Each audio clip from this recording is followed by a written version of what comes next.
Sa baybayon sang sipalay nga malinong, adlaw nagasidla daw bulawan ang dagat. May bangkangan nagalayag sa kahilo, mananagat may paglaom sa iya palad. Hangin nga amihan nagaawit, dalon nga nagahampas sa baybay. Bisan mabudlay ang pangabuhi, kusog ang kabuhi nga ginhalat.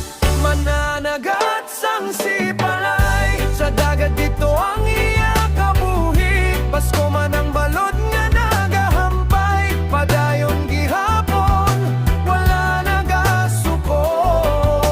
Para sa pamilya nga ginahigugma, mangisda bisan gabi ukon naga. Mananagat sang sipalay, bayani sang baybay nga matahong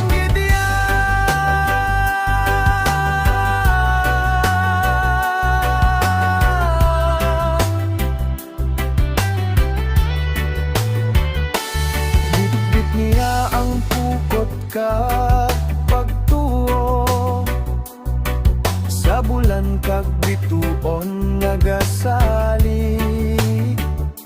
Sa tagsha kakuha nga isda sa lambat, may kalipay nga hindi matupngan. Kung may unos kag madalom ang tubig, nagapangamuyo sa Ginoo. Kay kabalo siya nga may paglaom sa kada adlaw nga bato.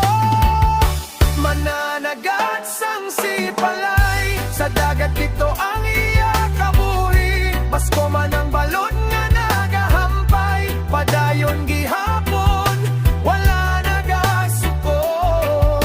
Para sa pamilya nga ginahigugma, mangisda bisan gabi ukon naga. Mananagat sang sipalay, bayani sang baybay nga matahong gidiya. Sipalay nga may puti nga balas, bughaw nga langit kag dagat na lapad.